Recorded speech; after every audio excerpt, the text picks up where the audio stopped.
آئین سے وہ منحرف نظر آ رہا ہاں آئین دیا ہے تو بابا آئین پہ عمل درآمد کرو.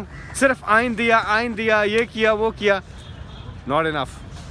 آئین پہ عمل درآمد کرنا. اور بلاول صاحب آپ کی حرکتوں کی وجہ سے اور آپ کی پارٹی کی یہ جو نئی پالیسی ہے اس کی وجہ سے پیپلز پارٹی تو گون.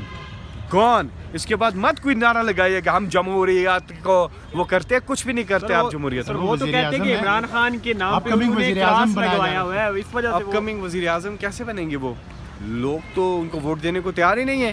اور آپ دیکھیں کہ آپ پنجاب, خیبر پختونخوا, بلوچستان, باقی جگہوں پہ, اسلام آباد, یہ ان کی ضمانتیں ضبط ہوئی تھیں.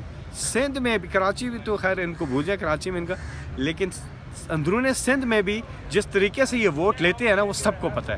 ان کی پبلک کے اندر کوئی پاپولیرٹی نہیں. اور ہلکی پھلکی جو علم بردار یہ بنے پھرتے تھے کانسٹیٹیوشن کے, اب وہ ختم ہو گیا. فیصل بھائی, اگر کل کے فیصلے پر سپریم کورٹ نے عمل درآمد نہ کیا تو پھر کیا اگلا لائے عمل طریق انصاف کا کیا ہوگا؟ اگر کل فیصلہ آتا ہے اور اس کے بعد بھی عمل درآمد نہیں ہوتا, پھر توہین عدالت کے مرتکب ہو جائیں گے. پھر وزیر اعظم پہ بھی توہین عدالت لگے گا, وفاقی حکومت پہ بھی لگے گا, کیبنٹ بھی جائے گی, اور سب جو ہے پھر الیکشن ہی ہوگا. اور فیصل بھائی جس طرح کا آپ توقع کر رہے ہیں, جس طرح کے فیصلے کا, اگر اس طرح کا فیصلہ نہیں آتا تو پھر پی ٹی آئی ہم تو عدالت کے فیصلے کو مانیں گے جو بھی فیصلہ. بے شک ہے, انتخابات اگر جس طرح کی سچویشن کو سامنے رکھتے ہوئے 8 اکتوبر کو جاتے ہیں, قانونی راستہ ہی لیں گے نا, ہم کوئی غیر قانونی کام تو نہیں کریں گے. لیکن ایسا ہو نہیں سکتا, سمجھ سے بالا, پاسبلٹی نہیں ہے.